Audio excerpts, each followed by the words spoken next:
नमस्कार दोस्तों। तो जिस न्यूज़ का इंतजार था वो खबर रात को आ चुकी है। ट्रंप ने दुनिया की हर छोटी बड़ी कंट्री पर टैरिफ लगा दिया है। अब सवाल ये है कि इंडियन इकोनॉमी और स्टॉक मार्केट पर इसका क्या असर होगा। क्या हमें अपने स्टॉक्स म्यूचुअल फंड्स बेच देने चाहिए या ये फिर से एक इन्वेस्टमेंट अपॉर्चुनिटी हो सकती है। तो आज इस वीडियो में हम आपको फुल डिटेल में समझाएंगे कि किस सेक्टर पर कितना असर पड़ेगा, मार्केट कहाँ जाएगा, लॉन्ग टर्म इन्वेस्टर्स को क्या करना चाहिए। तो इस वीडियो को अंत तक जरूर देखें। तो अब जानते हैं ट्रंप ने क्या अनाउंस किया। India, very, very tough, very, very tough. The prime minister just left, and he's a great friend of mine. But I said, "You're a friend of mine, but you're not treating us right." They charge us 52%. You have to understand, we charge them almost nothing for years and years and decades. Trump ने across the board tariff लगा दिए हैं, किसी भी country को नहीं बख्शा है। टैरिफ कैसे डिसाइड किया गया है? तो जिस कंट्री ने यूएस पर एवरेज टैरिफ जितना लगाया है, तो ट्रंप ने उस कंट्री पर 50% टैरिफ काउंटर में लगा दिया है। यानी ये 100:100 रेसिप्रोकल टैरिफ नहीं है, 100:50 रेसिप्रोकल टैरिफ है। तो एक अच्छी बात है। इंडिया का एवरेज टैरिफ 26% है। टैरिफ रेंज 10% से 26%।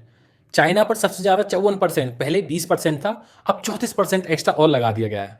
तो हमें इतना पैनिक होने की ज़रूरत नहीं है, लेकिन और कंट्रीज़ को ज़रूर पैनिक होने की ज़रूरत है। तो अब ये देखते हैं कि इंडियन मार्केट पर इसका एक्चुअल कितना फ़र्क पड़ेगा। देखिए, इंडिया का अगर हम यूएस के साथ ट्रेड डिस्कस करें तो हम कुछ $77.5 बिलियन का एक्सपोर्ट करते हैं और $42 बिलियन का इंपोर्ट करते हैं। यानी हम $35 बिलियन का ट्रेड सरप्लस रहती हैं यूएस की वजह से। लेकिन अगर मैं ये देखूं कि ये कितना परसेंट ऑफ जीडीपी है, तो मात्र 2.2% एक्सपोर्ट हम यूएस को करते हैं। तो अब सिर्फ यूएस के टैरिफ लगा देने से हमारी इकोनॉमी में बहुत ज़्यादा फर्क नहीं पड़ने वाला। लेकिन अगर हम कंपेयर करें बाकी देशों से, जैसे वियतनाम का 1/4 यानी 25% एक्सपोर्ट यूएस को होता है, ताइवान का 14%, थाईलैंड का 10%। तो ये वियतनाम, थाईलैंड जैसी इकोनॉमी पूरी तरीके से यूएस पर डिपेंडेंट है, तो इन पर इम्पैक्ट ज़्यादा होगा। लेकिन इंडिया कंपैरेटिवली बहुत सेफ है। अब ये देखते हैं कि किस सेक्टर पर कितना इम्पैक्ट पड़ेगा। सबसे पहले हम डिस्कस करेंगे हाई नेगेटिव इम्पैक्ट वाले सेक्टर्स। तो मेटल, जिसमें स्टील एल्यूमिनियम वाली कंपनियां, आईटी सेक्टर जो कि यूएस पे हैवीली डिपेंडेंट हैं अपने क्लाइंट्स के लिए, ऑटो सेक्टर, इन पे हैवी इम्पैक्ट पड़ने वाला है। मॉडरेट इम्पैक्ट की बात करा जाए, टेक्सटाइल और इंजीनियरिंग गुड्स। और जिस पे पॉजिटिव इम्पैक्ट या कोई इम्पैक्ट ही नहीं पड़ने वाला वो फार्मा सेक्टर है, क्योंकि कोई एक्स्ट्रा टैरिफ नहीं लगाया गया है। और कुछ मैन्युफैक्चरिंग गुड्स हैं।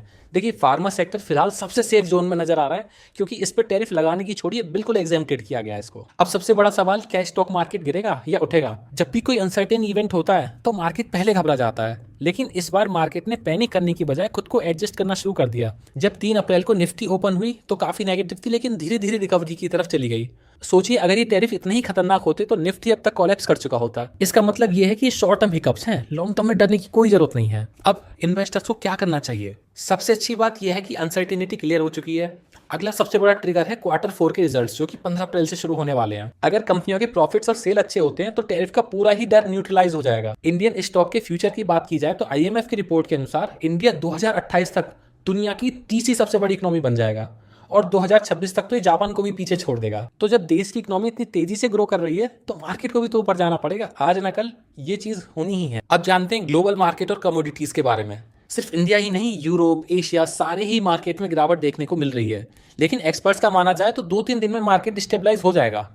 कमोडिटी रिएक्शन की बात की जाए तो गोल्ड और सिल्वर अभी भी सेफ एसेट्स हैं इनमें पैसा डालने के लिए। क्रूड ऑयल गिरकर $70 पर बैरल पर आ गया है। डॉलर इंडेक्स भी गिर गया है। तो यूएस के लिए भी ये अच्छे संकेत नहीं है, क्योंकि इन्फ्लेशन और रिसेशन का रिस्क बढ़ता जा रहा है। तो दोस्तों, ये था एक कंप्लीट एनालिसिस जिसमें हम जान पाए कि क्या टैरिफ का वाकई इंडियन इकोनॉमी पर फर्क पड़ने वाला है। अगर आपको ये वीडियो अच्छा लगा हो तो लाइक कीजिए, कमेंट कीजिए, सब्सक्राइब कीजिए और ऐसे इन्फॉर्मेटिव वीडियोस के लिए हमारे चैनल पर आते रहिए।